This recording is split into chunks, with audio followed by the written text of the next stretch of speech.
Stephen A., what do you think? No, I'm going to say Kawhi Leonard. I mean, we ain't worried about no Steph Curry.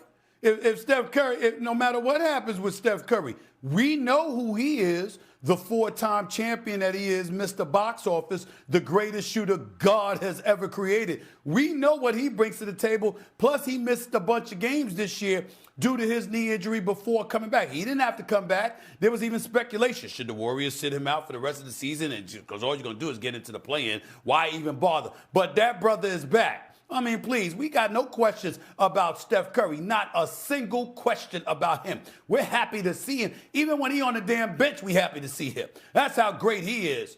Kawhi Leonard is a... Welcome back to First Take. The Clippers and Warriors played in the regular season finale on Sunday. They'll face again in the play-in tournament on Wednesday. The Clippers end the year as the number 9 seed. They'll host the 10th seeded Warriors. Steph Curry, who is still working his way back from that knee injury, played 29 minutes and scored 24 points. So the play-in tournament features the Suns, Trailblazers, Clippers, and Warriors for a battle of the final two seeds in the playoffs. The winner of the 7-8 matchup will go on to play the Spurs, while the winner of the 9-10 matchup will play the 7-8 loser to determine who plays, lucky for them, the Thunder. Would winning the play-in mean more for Steph Curry or Kawhi Leonard as we get to see a rematch of these two players? Stephen A., what do you think? No, I'm going to say Kawhi Leonard. I mean, we ain't worried about no Steph Curry. If Steph Curry, no matter what happens with Steph Curry, we know who he is, the four-time champion that he is, Mr. Box Office, the greatest shooter God has ever created. We know what he brings to the table. Plus, he missed a bunch of games this year due to his knee injury before coming back. He didn't have to come back. There was even speculation. Should the Warriors sit him out for the rest of the season? And because all you're going to do is get into the play-in, why even bother? But that brother is back. I mean, please, we got no questions about Steph Curry. Not a single question about him. We're happy to see him. Even when he's on the damn bench, we're happy to see him. That's how great he is. Kawhi Leonard is an entirely different matter. Now, let me say this. I've been, and Wendy, don't faint. I've been very pleased with what I've seen from Kawhi Leonard. Very pleased. I have to admit it. I cannot believe the availability that he has put forth. Look at that skip, that hop, skip, and jump before he pulled up for the J. I mean, Kawhi Leonard has been that dude. Let's make sure we understand that plain as day. But if he, for some reason, wasn't available, you understand, or goes down with an injury, this is what we're going to do. And I'm going to be the leader of the pack. Here we go again. Here we go again. The lack of availability. That's what we're going to be saying. This means more to Kawhi Leonard because you need to see that push from this man. The Los Angeles Clippers, he came there after being in Toronto, okay? Even the year they went to the conference finals, he was injured. He got injured, in the first or early in the second round, and they got to the conference finals without him. You want to see this brother on the basketball court, not just with the Clippers, but leading the Clippers the way he is capable of doing into a big-time playoff appearance. That's what you want to see. We see that from Kawhi Leonard. We're going to go like this. Oh, yeah, okay. That's that dude right there. That's the two-time champion. That's the two-time NBA Finals MVP. I mean, that's who he is. We know how gifted he is. But his availability has been his crutch. That's what we have leaned on, and he has to show that he can be reliable for these playoffs. If the Clippers lose, it needs to be with him on the court, going down swinging, being the great player that he is, not watching from the sidelines yet again. This does more for him. We have no questions about Steph Curry. We got all the questions in the world about Kawhi Leonard because of his availability. Shay, this has been a lost season for the Warriors pretty much. The Jimmy Butler injury, the Moses Moody injury, Steph having the knee issue that's pretty much derailed his entire second half. At this point, there's no expectations, and whatever they're able to accomplish is, gravy.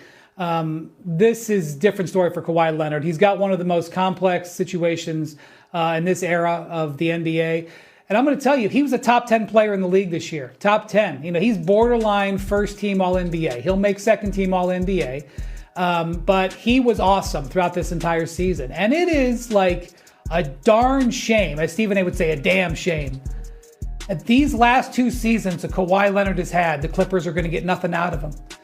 Because everything that the Clippers have gone through and are still going through, because the aspiration thing is like a storm on the horizon and it has been for months. The fallout that will happen from that, whatever it may be, everything the Clippers have gone through for Kawhi Leonard, and season after season, he was unhealthy, or this happened and that happened, and they had chances derailed. And the last 2 years, he's actually been healthy, and the Clippers were not in position to do it. The other years, you thought they might be going to the finals, and then he comes up with an injury. He finished last season healthy, and they had a 7-game narrow loss to the Nuggets. Who knows what would have happened if things went differently, if Aaron Gordon's dunk with a 1/10 of a second on the clock that decided that game had gone differently. Who knows how far they would have gone. And look at him now. He's on an unbelievable scoring streak. He is healthy. He is in position to completely lead a playoff run. But Stephen A., the team left him. They got old, and then midway through the season, the Clippers pulled the plug. Traded away players, got rid of Zubac. Said, listen, we're done. And it is look, in the grand scheme of things, in the grand scheme of basketball, in the grand scheme of the world, there's bigger tragedies, okay? But from a basketball and a franchise standpoint, Kawhi Leonard being at the top of his game at a team that is not in position to compete is a basketball tragedy. And that's what we've got now. First of all, let's remember, you pointed out last year, he was healthy last year. That's a loss. They lost in that playoff series to Denver. 7 games, but they still lost. So let's call it what it is, okay? He was on the court. He was healthy. So the team didn't abandon him. They lost. They had him on the court, and they lost. Let's get that out the way first. Secondly, I don't want to hear about the team abandoning him. This man has been there since 2021. Kawhi Leonard has not won a playoff series. Think about that for a second. Hasn't won a playoff series with the Clippers since 2021. That's Kawhi Leonard we're talking about here. This year, 27.9 points, 50.5% shooting, 39% from three-point range, career high 27.9 points, okay? Give him credit where credit is due. But we can't look at it as if the organization abandoned him. We can look at it as if the organization waited long enough for this brother to be available and to step up and handle his business. And he was either unavailable until last year when he was available, and then he got taken out, albeit in 7 games in the first round. I can't accuse the Clippers of abandoning him. As far as I'm concerned, they've been entirely too damn patient with him. Now, he's paying dividends for them over the last 2 seasons in terms of his performance combined with his availability, and he deserves a lot of credit for that. But far too much time was spent with him being unavailable to the team because his health was a huge question mark. At some point in time, he's lucky they didn't cut bait with him altogether. Now, he's had an opportunity. You should beat the Warriors. Okay? You actually should. Warriors Nation News. Dub Nation, let me ask you this right now. What happens when the season looks broken, the record looks ugly, the bracket looks cruel, and then Stephen Curry still walks into a win-or-go-home game like the whole basketball world is supposed to remember exactly who he is? That is where we are. The Warriors finished the regular season 37-45, locked into the number 10 seed, and now they have to go to Inglewood to face the number 9 Clippers in the SoFi NBA play-in tournament on Wednesday, April 15. Golden State's path is brutal. Beat the Clippers, then beat the loser of Suns versus Blazers, and only then do you earn the number 8 seed. Yeah, not easy, not pretty, not comfortable, but also not impossible when number 30 is still breathing fire. And let's start with Steph, because that is the whole emotional center of this thing. Reuters reported today that Curry is still on a minutes restriction for the play-in game after missing 27 games with a right knee injury, and Steve Kerr expects him to be capped around 32 minutes. Since coming back, Curry has not played more than 29 minutes in a game, but he still dropped 24 points in the regular season finale against these same Clippers. Whoo-hoo, that is the scary part. Even without full runway, even without full rhythm, even without full freedom, he is still the one guy who can make a game feel different in 5 possessions. That is why no fan with a brain ever feels relaxed facing Steph Curry in a single elimination setting. Now, yes, the finale itself was a loss. The Clippers beat the Warriors 115-110 on Sunday, won the season series 3-1, and forced Golden State into this road elimination spot. Reuters said the Warriors shot just 28.2% from three in that game, while the Clippers took control in the fourth quarter with key shot making. But here's where Dub Nation needs to stay sharp and not get hypnotized by the score. The regular season finale was basically a preview, not the final verdict. Draymond Green rested, Kawhi Leonard rested, and both sides clearly knew the real war was coming 2 days later. Aha, so Sunday was information, not destiny. What gives me real hope for Golden State is that the ingredients for a nasty one-game ambush are still sitting right there on the table. The San Francisco Chronicle reported that this play-in matchup will not look much like the earlier meetings because both teams have changed, key players are healthier, and the roles are clearer.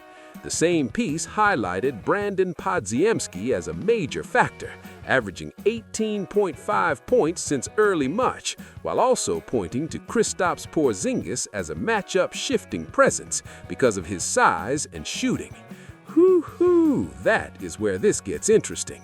This is not old Dynasty Warriors basketball. This is not beauty and flow and 2016 vibes. This is we need a puncher's chance basketball. Steph's gravity, Draymond's brain, Podziemski's confidence, Porzingis's length, that mix can still make life miserable for one opponent on one night. And Dub Nation, do not overlook what Steph's comeback already told us. NBA.com said his return after that 27-game layoff reignited belief around the Warriors, and Warriors coverage over the last week backed that up with real production. Before the Kings game, Golden State had dropped 4 straight. Then Steph came back, gave them 29 in 26 minutes against Houston, and days later helped swing that chaotic win over Sacramento. That is not a coincidence. That is the entire identity of the team changing when he comes back on the floor. Yeah, the Warriors without Steph were surviving. The Warriors with Steph can still threaten. There is also a mental edge here that I think matters. The Warriors know exactly what they are. They are the only play-in team with a losing record. Nobody is crowning them. Nobody is pretending this season went according to plan. We call it what it is. They are a team that now needs 2 wins just to get into the real bracket. Good. Fine. Let the pressure sit somewhere else. Let the Clippers carry the expectation. Let people say Kawhi should handle this, Ty Lue should handle this, the deeper team should handle this. Because when the Warriors are doubted, when the path looks ugly, when Steph is supposed to be on a limit and Golden State is supposed to run out of answers, that is exactly when this franchise gets dangerous in a weird, emotional, irrational way. And let me say one more thing about Curry, because this should not be lost in the noise. Reuters reported today that he led the entire NBA in jersey sales for the 2025-26 season. Think about that. A 38-year-old guard coming off a season where he missed 27 games, still the top-selling jersey in the whole league. Why? Because people know greatness when they see it. Because even now, even hurt, even limited, even dragged into a 10-seed season, he still moves the sport. That is not nostalgia, that is current power. And if you have that kind of player in a one-game scenario, you are never out of the story. So, here is my read, loud and clear, favorable to the Warriors. Not because the numbers say they should cruise, not because the matchup is easy, not because the season has been anything close to smooth, but because this is exactly the kind of ugly, high-pressure one-night test where Steph Curry can still tilt the entire emotional balance of the game. Because Draymond Green lives for these ugly fights. Because Podziemski has grown up. Because Porzingis gives them a dimension that can bother people if he is right. Because the Warriors do not need to be better for 82 games anymore. They need to be better for one night. And one night with Steph Curry? Yeah, I will never count that out. Drop your take in the comments right now, Dub Nation. Do the Warriors beat the Clippers and keep this season alive, or does the road finally run out here? Hit Hit like, subscribe, and stay locked in to Warriors Nation News.